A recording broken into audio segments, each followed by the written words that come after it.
Assalamualaikum warahmatullahi wabarakatuh.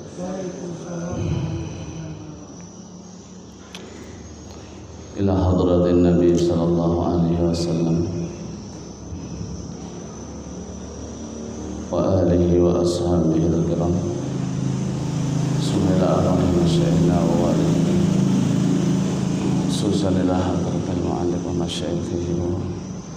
Al-Fatihah. A'udzu billahi minasyaitonir rajim. Bismillahirrahmanirrahim. Alhamdulillahi rabbil alamin. Ar-Rahmanir Rahim. Maliki yaumiddin.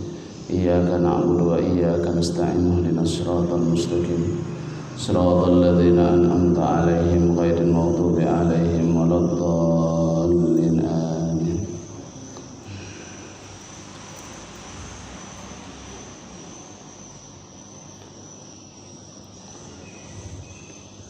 Bismillahirrahmanirrahim. Alhamdulillahi rabbil alamin. Wassalatu wassalamu ala sayyidina wa maulana Muhammadin wa ala alihi wa sahbihi ajma'in, amma ba'du. Subhanaka la ilma lana illa ma 'allamtana innaka antal alimul hakim. Wala hawla wala quwwata illa billahil aliyyil azim.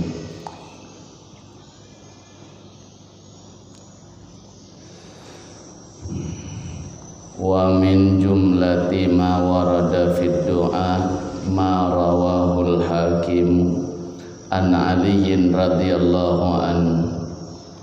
Setengah daripada jumlah sesuatu yang mendatang di dalam doa, yaitu hadis yang diriwayatkan oleh Imam Hakim daripada Sayyidina Ali radhiyallahu anhu. Anna Nabiyya sallallahu alaihi wasallam qala, bahwasanya Nabi Muhammad sallallahu alaihi wasallam, yaitu beliau bersabda, ad-du'a'u silahul mu'min wa imaduddin wa nurus samawati wal ardi. Bermula doa yaitu senjatanya orang beriman dan tiangnya agama dan cahaya 7 lapis langit dan 7 lapis bumi. Itu salah satunya ya yang mendatang daripada hadis perintah kita supaya berdoa. Ya. Nah, jadi setelah kita selesai mengerjakan sholat 5 waktu, disuruh berzikir, disuruh berdoa. Di antaranya ialah hadis yang diriwayatkan Imam Hakim daripada Sayyidina Ali radhiyallahu an. Nah, Nabi bersabda bahwasanya doa itu adalah senjata orang beriman. Nah, tiangnya agama, cahaya langit dan bumi.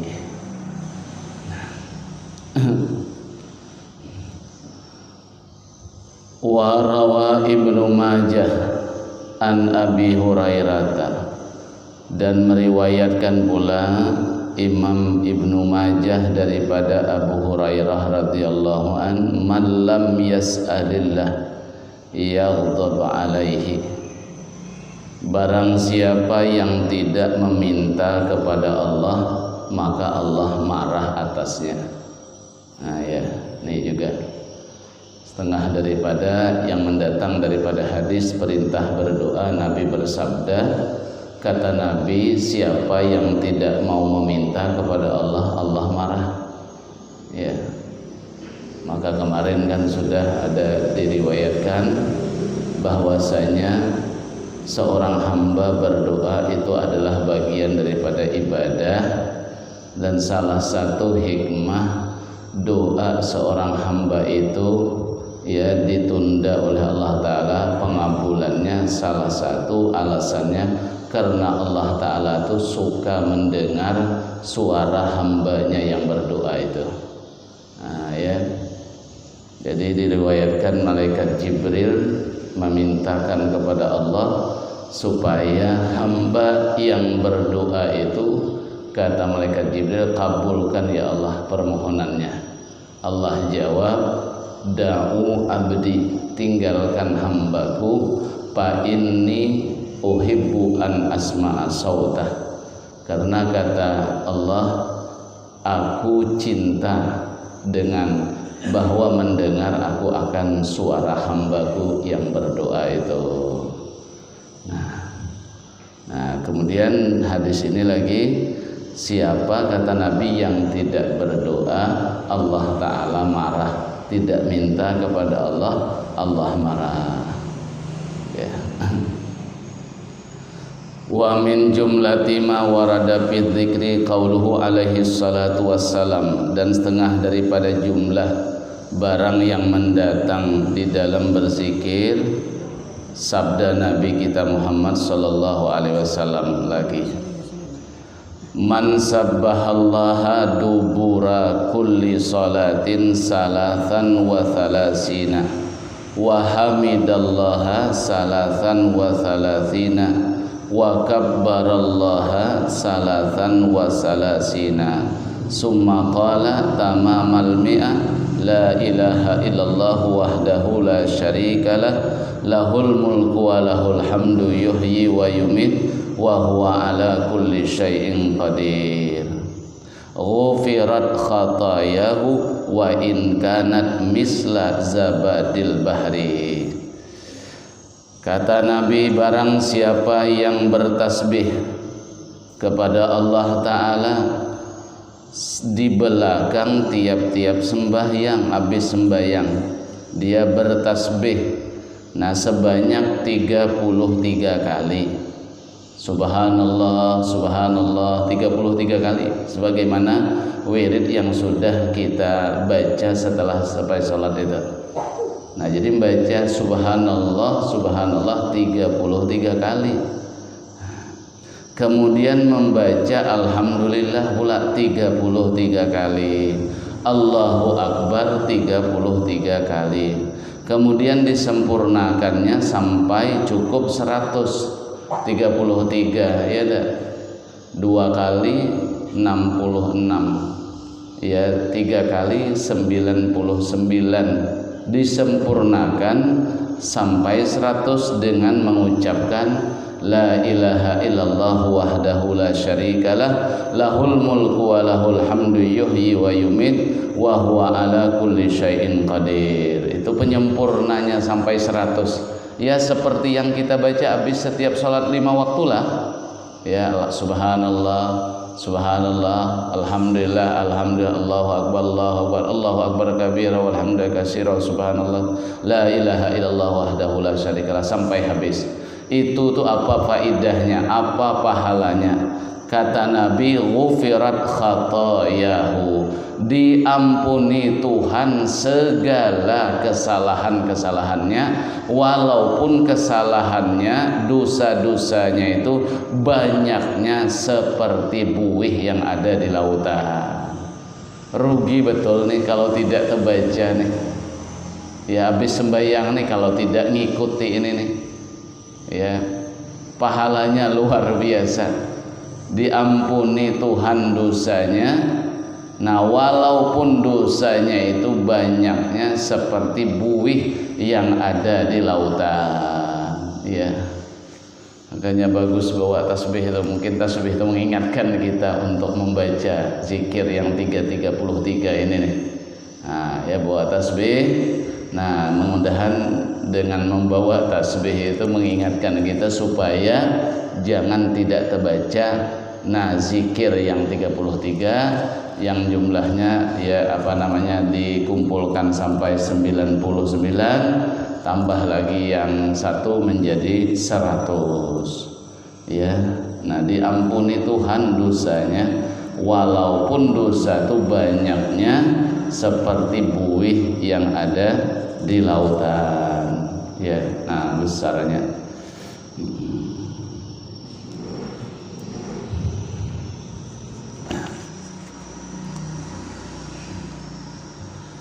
Purun ini ada beberapa masalah. Yusannu iftitahud du'a bilhamdilillah wassalati ala nabiyyi sallallahu alaihi wasallam. Dan disunatkan memulai berdoa itu dengan mengucap alhamdulillah. Nah, ya. Kemudian diiringi lagi bersalawat atas Nabi kita Muhammad sallallahu alaihi wasallam. Ini adab berdoa nih ya. Di riwayat yang lain adab berdoa itu dimulai bismillah. Nah, ucapkan bismillah. Nah, terus disambung alhamdulillah. Nah, setelah itu baru baca sholawat. Nah, baca sholawat, jangan tidak baca sholawat. Nah, ya baca sholawat kepada Nabi di permulaan doa nih. Ya. Jadi bismillahirrahmanirrahim. Alhamdulillahirabbil alamin wassalatu wassalamu ala sayyidina. Itu pas lah aturan doa itu. Jangan langsung minta ya, puji Tuhan dulu. Ya, doakan Rasulullah dulu. Nah, baru minta. Nah, sunat hukumnya tuh, kalau sunat berarti berpahala. Kalau sunat tuh berpahala, ada aturan doa tuh. Awali bismillah dulu. Ya, karena doa itu bagus kan, masuklah di dalam hadis Nabi, kullu amrin zibalin la yubda'u bi bismillah wa huwa aqta. Setiap urusan yang baik, nah doa itu baik. Nah, tidak dimulai dengan bismillah, maka barokahnya itu kurang, terputus itu kurang barokah artinya. Jadi mulai bismillah, alhamdulillah, baru sholawat. Ya. Wal khatmu bihima wa bi amin. Ya. Kemudian ya disunatkan pula mengakhiri dengan alhamdulillah pula, dan dengan keduanya alhamdulillah tadi memuji Allah, kemudian salawat pula. Jadi di akhir doa itu baca salawat lagi, baca lagi walhamdulillahi rabbil alamin. Ya, ya ada diaturkan oleh ulama ya, supaya bagus kita berdoa. Ya, supaya bagus kita berdoa tuh. Awalnya baca bismillah, baca alhamdulillah, salawat, nanti di akhir gitu pula. Di akhir begitu pula. Ya dah. Nah, di akhir gitu pula baca salawat, baca alhamdulillahirabbil alamin. Nah, wa bi amin, tambah lagi amin. Alhamdulillahirabbil alamin. Nah, amin. Nah, sunat juga ya dah. Nah, diakhiri dengan amin ya dah. Alhamdulillahirabbil alamin, amin. Nah, itu. Amin itu maknanya istajib, artinya perkenankan ya Allah, artinya ya perkenankan.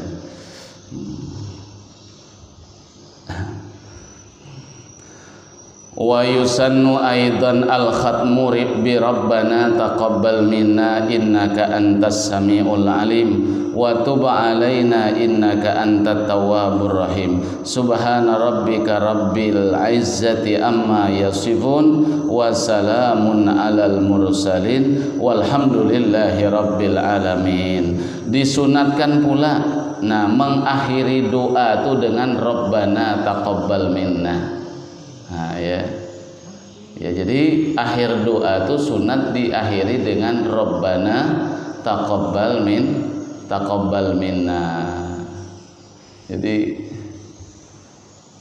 Jadi bagus kalau pas dengan aturan ya, kita ngikut ulama itu pertama pasti ada barokahnya, pasti itu tidak bisa tidak ikut ulama itu. Jadi di mana meletakkannya kalimat-kalimat itu tuh, ya rabbana taqabbal minna. Jadi kalau kita lihat di sini, ya kita sering berdoa juga diakhiri rabbana atina. Nah, ya rabbana atina fid dunya hasanah. Ya, kemudian ini dijelaskan sunat doa itu diakhiri rabbana taqabbal atau penutup doa itu rabbana taqabbal minna, itu ditutup dengan rabbana taqabbal minna. Ya, kalau dulu ya saya sempat diulangi sama almarhum ayah. Kalau sembahyang kita 5 waktu ini kan kita biasa doanya 2 kali. Nah, doanya 2 kali ya. Doa pertama. Ya, jadi beliau bilangkan ya Rabbana taqabbal minna, itu kata beliau nanti naruhnya di doa yang kedua. Ya, di doa yang kedua. Jadi kalau sudah Rabbana taqabbal minna itu kata beliau habis sudah. Nah, ya itu sampai begitu tuh. Sampai urusan yang kecil-kecil itu pun beliau itu ya luar biasa. Ya, ada dalilnya pas dengan kitab tuh pas. Walaupun itu ya tidak terlalu besar, sangatlah masalah.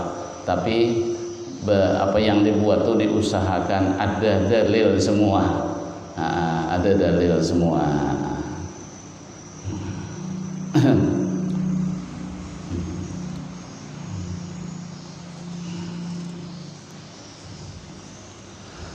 Wa ta'minu ma'mumin sami'a du'a al-imami wa in hafidha zalik. Kemudian lagi disunatkan mengaminkan makmum. Nah, ini kita berjamaah nih ya. Kita berjamaah, makmum itu sunat mengaminkan doa imam. Ya. Nah, doa imam jika makmum itu mendengar akan doa imam itu. Nah, jadi kalau kita sebagai makmum kita berjamaah, nah jadi makmum disunatkan mengaminkan. Nah, imam berdoa, makmum amin, amin. Nah, itu. Jadi kita bilang amin, amin itu ada dasarnya tuh. Ya, ada dasarnya, ada kitabnya. Nah, walaupun si makmum tuh hafal doa itu, sunat mengaminkan daripada berdoa sendiri ya. Bagusnya mengaminkan kalau dengar tadi doa imam tuh. Jadi mengaminkan saja walaupun si makmum tuh hafal doa itu. Ya, jadi kalau berjamaah makmum bagusnya mengaminkan aja. Ya, diaminkan. Nah, cuman di sini ada ya kaidnya itu kalau si makmum tuh dengar doanya si imam yang memimpin itu. Artinya si imam tuh jangan ada kuat berdoa kalau mimpin orang ramai itu. Sekira-kira tahu makmum apa doa si imam itu. Nah, doa si imam itu sehingga diaminkannya. Kalau udah dengar imam berdoa ya dak berdoa sendiri. Dengar doanya mic-nya dak kuat. Ya ada kadang-kadang di masjid ini lain-lain lah kalau kita alhamdulillah ya kuat pengeras suaranya. Ada dak kedengaran. Ya, tidak ada suaranya, mic tidak ada, sehingga mana suara imam kecil, ya kecil suaranya. Nah, jadi kalau tidak tahu kita imam berdoa tidak dengar, bagus kita berdoa sendiri. Nah, tapi kalau dengar, nah itu bagusnya mengaminkan. Ya, bagus mengaminkan. Wa raf'u yadaihi tahirataini haswa mankibaihi, disunatkan lagi berdoa itu mengangkat 2 tangan. Nah, ya mengangkat 2 tangan ya disunat.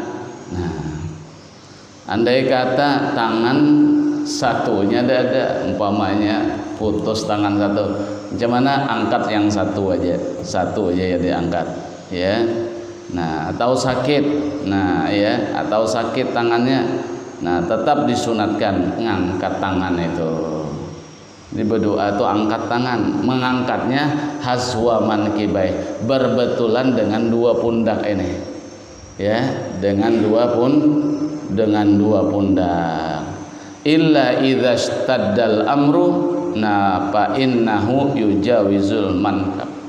Kecuali nanti kalau bersangatan permohonan kita tuh kuat betul permintaan, nah, itu lebih lagi diangkat lagi. Nah, hajatnya kuat betul, tinggi lagi. Tapi kalau yang biasa aja adabnya, nah itu berbetulan dengan dua pundak. Dipenuhilah adab-adab berdoa tuh. Ya, dipenuhi. Pokoknya Tuhan janji, ya, aku kata Tuhan akan memperkenankan. Nah, cuman tuh tadi adab-adabnya dipenuhi, ya. Kharaja bihima al-mutanajjisatani fa innahu yukrahu raf'uhuma walau bihailin. Tadi tangan yang diangkat tuh tangan yang suci keduanya. Nah, tidak disuruh ngangkat tangan kalau tangan tuh ada najis berdoa. Mana tahu ya, tangan bernajis. Nah, nak berdoa ya, dah sempat basuh lagi. Nah, hukumnya makruh ngangkat tangan ya, makruh ngangkat tangan. Ada juga makruh ngangkat tangan berdoa kalau tangan tuh kalau tangan itu najis, walaupun dilapisi dengan kain umpamanya, ya. Wa mashul wajhi bihima ba'dahu, kemudian lagi sunat lagi mengusap muka dengan dua tangan setelah berdoa. Jadi selesai berdoa diusapkan tangan tuh ke muka. Sunat hukumnya pertama, ya, itu adalah sebagai tapaul, mengharap barokah dari doa itu, menerima pemberian Allah. Jadi berdoa, nah usapkan. Nah, jadi tapaulnya menerima pemberian Allah Ta'ala, diusapkan tangan ke muka.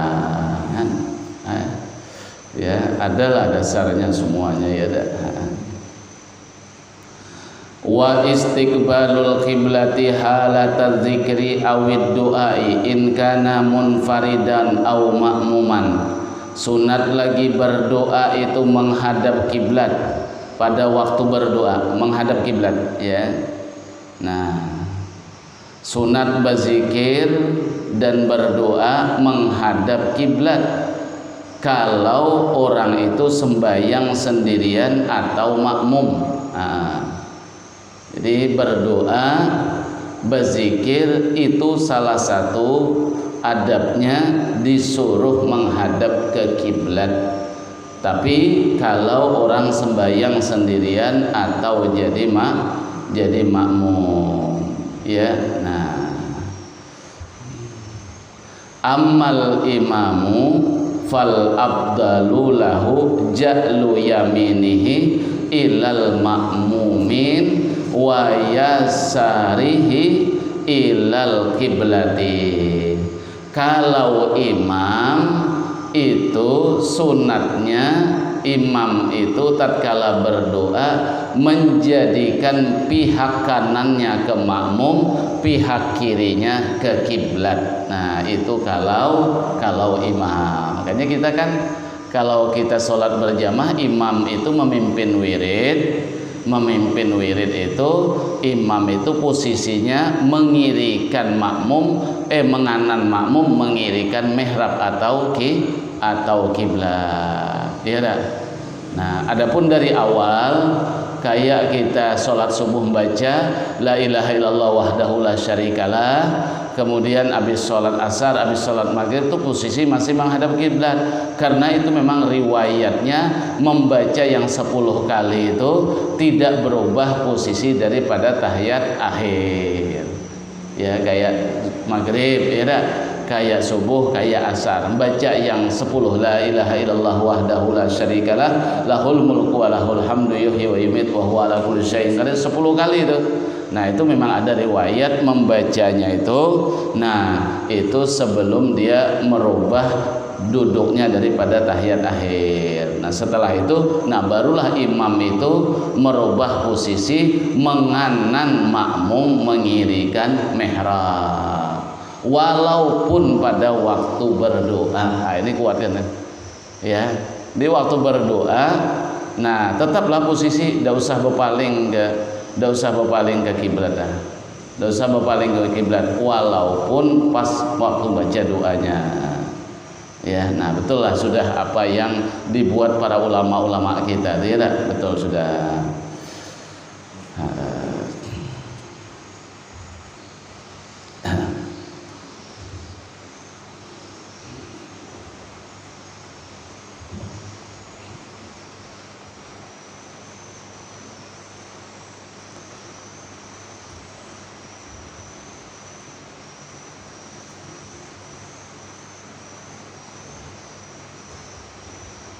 Qala syekhuna walau fid doa, berkata oleh guru kita walaupun pada waktu membaca doa tetap posisi itu menganan makmum mengirikan mihrab.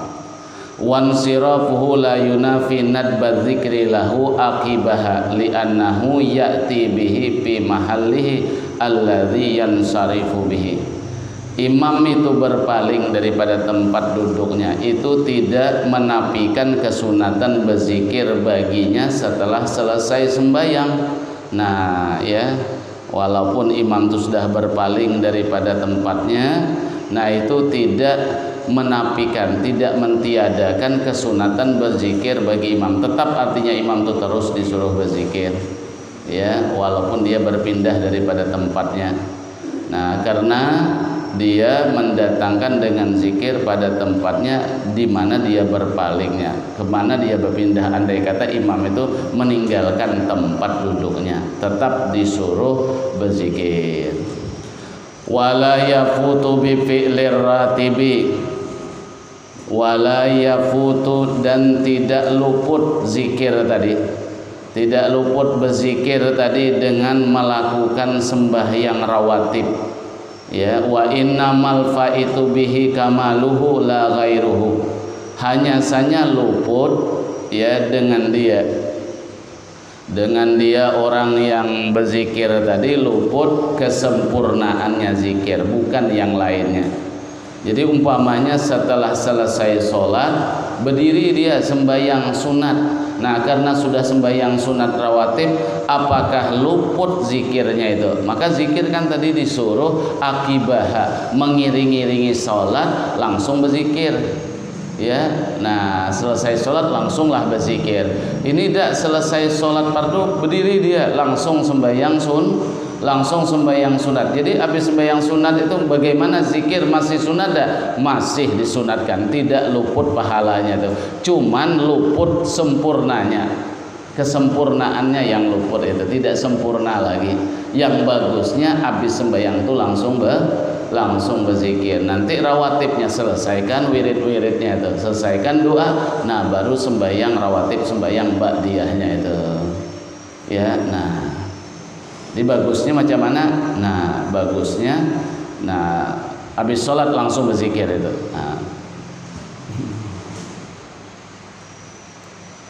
Wa qadiyatu kalamihim husulu sawabi zikri wa in jahila maknahu, dan tuntutan ucapan ulama hasil pahala berzikir walaupun tidak tahu maknanya.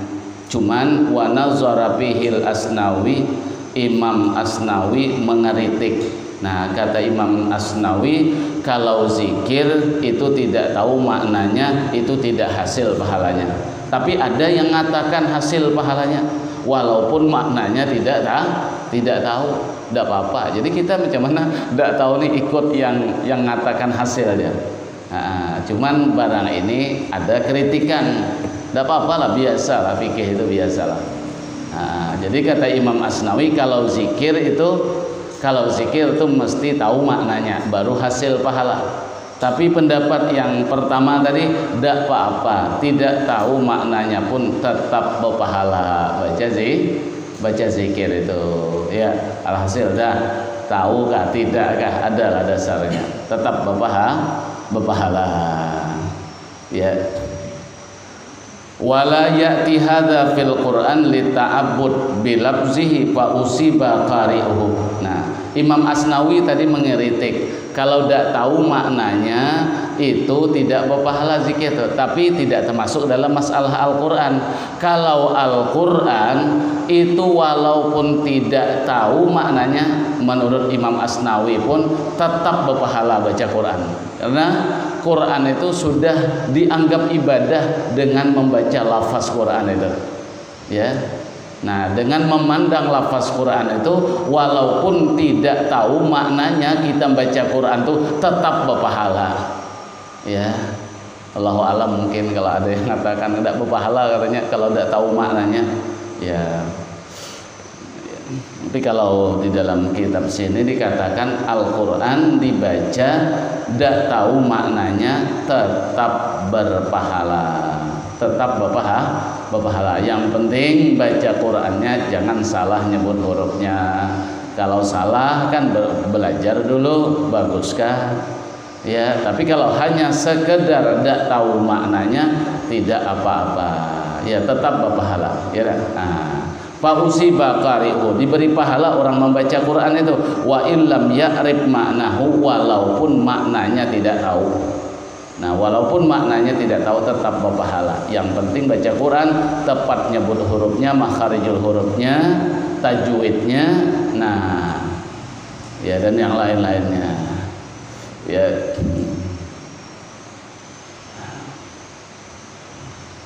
Baca Quran itu hukumnya sunat. Cuman membaca Quran pakai tajwid hukumnya wajib. Amalan baca Quran itu sunat. Cuman membaca Quran itu pakai tajwid hukumnya wajib. Ya. Jadi artinya apa? Kalau orang baca Quran itu udah bertajwid salah-salah berarti berdosa. Berarti kalau gitu katanya daripada berdosa tidak usah baca Quran. Bukan begitu.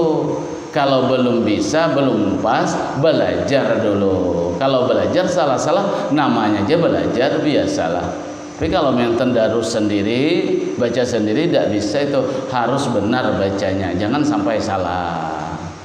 Ya, di kita lah mengukur bacaan kita. Kalau rasa-rasa tidak pas, aku ini kalau tidak baca Quran rugi pula, maka pahala aku baca Quran ini besar. Ya, abdalu ibadati ummati qiraatul Quran, kata Nabi.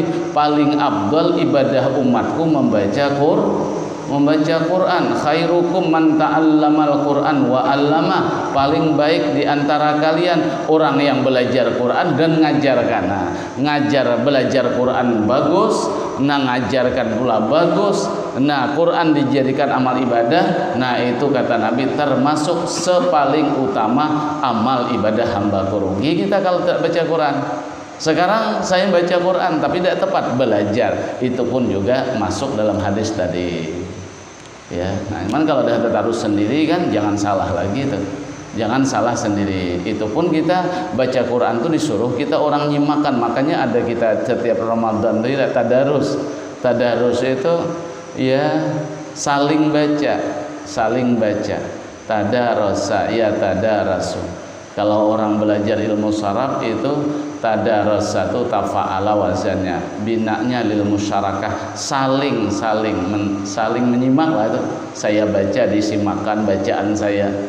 Ya, nanti yang saya baca itu kawan pula bacanya, kita lagi nyimakkan itu tadarus itu.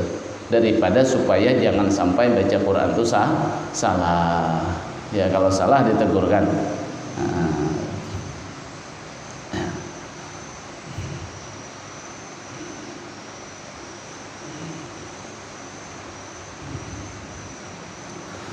Wa yundabu ayyantaqila li fardin aw naflin min maudhi'i salatihi liyashhada lahul maudhi'u haitsu lam tu'aridhu fadilatu nahwi saffin awwalin. Disunatkan bahwa berpindah, ya, seseorang itu berpindah.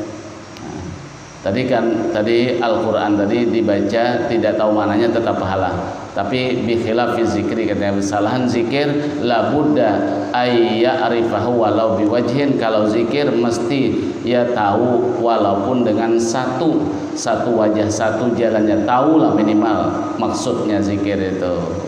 Iya dah. Ya, tapi kalau menurut pendapat yang tadi tetap berpahala zikir itu walaupun tidak tahu. Kalau menurut Imam Asnawi mesti tahu kalau zikir itu baru berpahala walaupun dengan satu wajah. Artinya maksud doa itu tahu, maksud zikir itu tahu. Minimal itu menurut Imam Asnawi itu. Kemudian lagi disunatkan kita itu berpindah bagi sembahyang fardu atau sembahyang sunat daripada tempat sembahyangnya. Supaya apa? Supaya tempat itu bisa menjadi saksi. Ya. Jadi kita tuh habis sembahyang tuh nanti mau sembahyang sunat, habis sembahyang sunat mau sembahyang sunat lagi. Itu sunat berpindah itu. Jadi kadang-kadang kita kan bisa melihat orang habis sembahyang pindah selangkah. Itu memang disunatkan itu. Ya, disunatkan bukan pada tempat yang awal itu. habis sembahyang fardu berdiri mau sembahyang sunat, atau dari sembahyang sunat mau nyunat lagi. Nah, berpindah sunat. Apa ilatnya? Supaya menyaksikan tempat bagi orang yang sembahyang itu.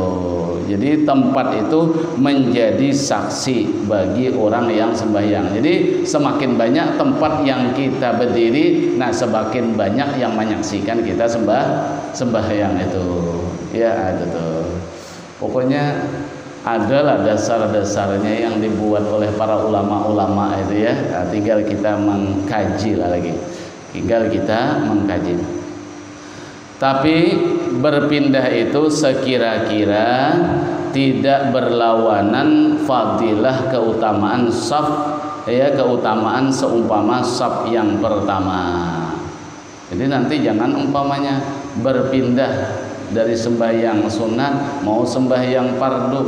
Berpindahnya ke belakang, aturannya berpindahnya maju ke depan. Atau awak sudah di saf pertama berpindah karena supaya dapat berpindah ke saf yang kedua, jangan.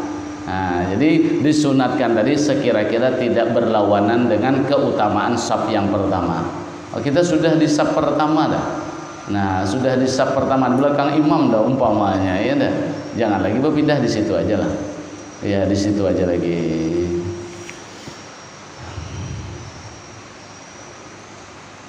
Fa illam yantakil fasala bi kalami insanin. Kalau tidak berpindah, ya kita selesai sholat tadi tidak sholat lagi. Ada berpindah, macam mana caranya? Ada cara lain.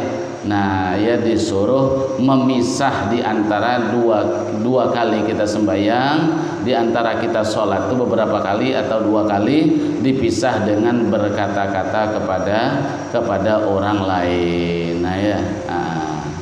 Berkata-kata kepada orang lain. Wan naflu li ghairil mu'takifi fi baitihi afdalu in amina fautahu au tahawunan bihi illa fi nafilatil mubkiri lil jum'ati au ma sunna fihil jama'atu. Dan sembahyang sunat bagi selain orang yang beriktikaf. Bagi orang selain orang yang beriktikaf itu kan di dalam masjid. Jadi orang yang sembahyang sunat selain orang yang beriktikaf di masjid itu, itu dia kerjakan di rumahnya itu lebih afdal. Ya, jadi sembahyang sunat itu lebih afdal dikerjakan di rumah. Ya, di rumah ya. Tapi jika aman akan keluputan sembahyang sunat itu. Kalau merasa tidak, ya khawatir nanti kalau dikerjakan di rumah bisa dikerjakan lagi, adalah di masjid ya bisa tuh. Kita umpamanya habis sembahyang zuhur, untuk ngambil yang utama katanya nanti ajalah ba'diyahnya di rumah. Itu ada dah kekhawatiran itu. Kalau ada kekhawatiran kalau balik ke rumah tidak tegawi lagi, jangan di masjid aja ngerjakan ya. Dan kalau udah sampai di rumah tuh lain dah suasananya sudah. Kalau yakin betul, ayo sembahyangnya di rumah. Tapi kalau ada kekhawatiran bakal tidak terkerjakan, baguslah di dalam masjid, ya. Au tahawunan bihi, atau meremehkan dengan dia sembahyang sunat, selama-lama tidak ada kekhawatiran keluputan atau meremehkan dengan sunat, ya. Kalau khawatir, kalau dianggap meremehkan, di masjid aja sembahyang sunat itu, ya. Tapi kalau orang yang sudah melazimi menetapi selalu i'tikaf, ya bagus sembahyangnya tetap di masjid.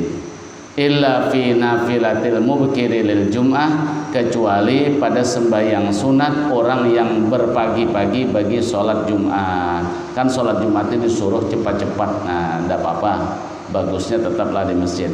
Atau sembahyang yang memang disunatkan dikerjakan di dalam, ya, atau sembahyang yang disunatkan padanya berjamaah, bagus di masjid juga. Awarada fil masjidi kadduha, atau ada mendatang hadis sembahyang itu sunat itu bagus dikerjakan di masjid, seperti sembahyang duha, ya. Nah, seperti sembahyang duha, yaitu ada mendatang hadis ya bahwasanya sunat sembahyang duha itu dikerjakan di dalam masjid. Nah, kalau itu udah apa-apa di masjid bagus. Wa ayyakuna intiqalul ma'mum ba'dan intiqali imamihi, kemudian disunatkan pula bahwa makmum itu berpindah dari tempatnya setelah imam berpindah, baru makmum berpindah. Jadi kalau kita habis sembahyang tuh kalau hendak berpindah daripada tempat tuh mestinya sesudah imam baru kita berpindah lagi. Nah mungkin cukup sampai di sini kajian kita pada pagi ini. Mudah-mudahan mendapatkan tambahan ilmu yang bermanfaat, dan mudah-mudahan kita diberikan taufik dan hidayah oleh Allah Ta'ala supaya kita bisa melaksanakan amaliyah ya yang sangat bagus ya, terutama setelah kita mengerjakan sembahyang fardu. Wallahu a'lam bishawab. Al-Fatihah. Bismillahirrahmanirrahim. Alhamdulillahirabbil alamin arrahmanir rahim maliki yaumiddin. Iyyaka na'budu wa iyyaka nasta'in ihdinas siratal mustaqim siratal ladzina an'amta 'alaihim ghairil maghdubi 'alaihim waladdallin. Bismillahirrahmanirrahim. Alhamdulillahirabbil alamin wassalatu wassalamu ala sayyidina Muhammadin wa ala alihi wa sahbihi ajma'in. Allahumma kama mananta 'alaina bil iman fasidna minhu, wa kama mananta 'alaina bil islam fasidna minhu, wa kama mananta 'alaina bil afiyah fasidna minha. Ilahana tub 'alaina taubatan nasuha. Allahumma ja'alna wa auladana wa dhurriyyatina min ahli ilmi wa ahli khair, wa la taj'alna wa iyyahum min ahli su'i wa dhair.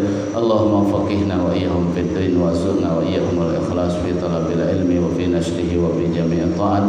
Allahumma ja'al jam'ana hadha jam'an marhuma wa tafarruqana min ba'dihi tafarruqan ma'suma. Rabbana atina fid dunya hasanah fil akhirati hasanah wa qina adzabannar. Rabbana taqabbal minna innaka antas samiul alim wa tub 'alaina innaka antat tawwabur rahim. Sallallahu alaihi wasallam Muhammad wa ala alihi washabbihi wasallam. Alhamdulillahi rabbil alamin. Taqabbal